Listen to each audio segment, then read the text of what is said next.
Today, I would like to provide the American people with an update on the White House transition and our policy plans for the first 100 days. Our transition team is working very smoothly, efficiently, and effectively. Truly great and talented men and women, patriots indeed, are being brought in, and many will soon be a part of our government, helping us to make America great again. My agenda will be based on a simple core principle: putting America first. And welcome back to Hannity. So President-elect Trump, he had a full schedule today, including a sit-down with former Texas Governor Rick Perry, among others. Now, earlier today, Trump's senior advisor, Kellyanne Conway, discussed the many meetings taking place. Let's take a look. Not everyone who has been interviewing with him and giving him advice and sharing their experiences and their vision for America, not all of them will be in his cabinet or be in his federal government, but they all are incredibly important in offering their points of views, their experience, and certainly their vision for the country. Now, it was also a busy weekend for President-elect Trump. He met with some high-profile people who may be considering for positions in his administration, including former New York City Mayor Rudy Giuliani. Also spotted was New Jersey Governor Chris Christie, who was an early Trump supporter, and retired Marine Corps General James Mad Dog Mattis, who is rumored to be a possible pick for Secretary of Defense, also met with Mr. Trump. But the meeting that got the most attention was with a former foe, the 2012 GOP candidate for the presidency, Mitt Romney.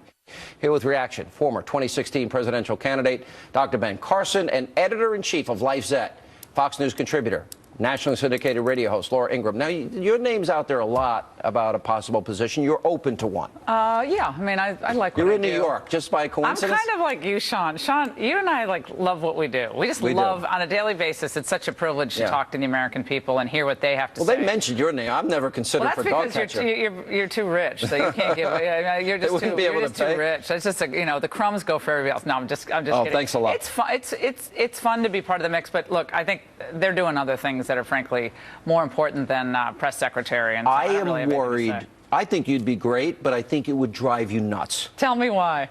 Because those people are vicious. Yeah. And look, it would be entertaining because I don't think you'd take that crap. I would enjoy watching it. Yeah. Well, I think that the American people are a little tired of the old game, the old press game. And I think they're on to the press people. I think they're on to the bias. Every poll shows that. And it's time. Why do you have to go out and talk to them every day anyway? You don't. Well, he met with all these members of the press today, which I found kind of interesting. I mean, they're the ones who messed up. He got it right. And they're the ones who messed up their analysis. They got the predictions and projections wrong. Yeah, I think he's showing that he's very magnanimous. He sits down with some folks from Fox. More gracious than I'd be. Yeah, I mean, George Stephanopoulos. I mean, most of these people just want to destroy him. And they will. And I'm not even talking about Stephanopoulos. I'm talking about like all these other CNN, young producers and so NBC. forth. Yeah, so we know what they're about. So I'm not sure kind of what the point is of having the big kibbutz. And maybe there's some point to it. I don't know. Maybe it's just making people feel better or included. I don't know. Dr. Carson, you had taken yourself out of consideration, but I heard you are reconsidering whether or not you might serve. Is that true?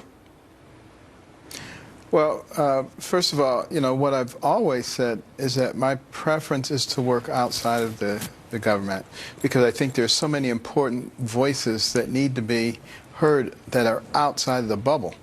But I never said that I would not serve under any circumstances. What I've said is after they've gone through the process and if they conclude that, my services would be essential, I would certainly give that serious consideration, as would any good American, I think. Laura, a couple of people bothered me. I'm a Rudy fan, and I see that they're already attacking Sessions. I mean, he has a great Jeff Sessions, great civil rights record. Oh, he's an amazing person. Amazing. He prosecuted the Klan, made sure that a Klan member got a death penalty. Right.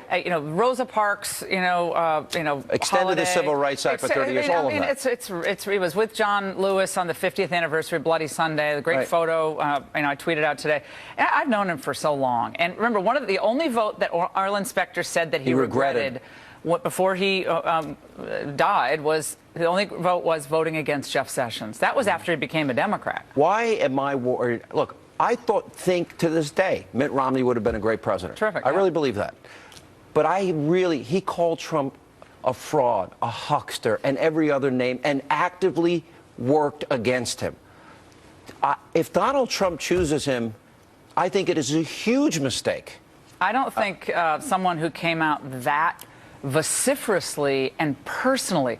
It was personal. Those weren't substantive criticisms of Trump's trade or immigration or tax reform. That's one thing. I frankly don't even agree with that. If you're a Republican and everyone played for you and rallied to you, and I rallied to Romney and helped him as much as we could, but that it was so nasty. Personal. And it was quoted. How many times was Mitt Romney played in a Hillary Clinton ad? And so I guess, have people in, and I mean, I guess it's magnanimous and gracious, but I think loyalty and competence and an ability to, I think, advocate on behalf of these issues, really important. All right, we got one more segment. Dr. Carson, stay right there. More with Laure Ingraham, Dr. Carson, and also tonight.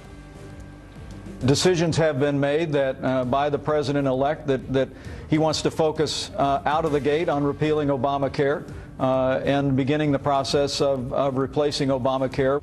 Replacing Obamacare, a big promise President-elect Trump made on the campaign trail. How quickly can he get that done? We'll continue with Dr. Carson and Laure Ingraham, and then Ainsley Earhardt and Larry Elder will weigh in on the Hamilton outrage and all these Hollywood celebrities losing their mind, out of touch with Red America. By the way, Ainsley's book still #1 in the country now for the second week.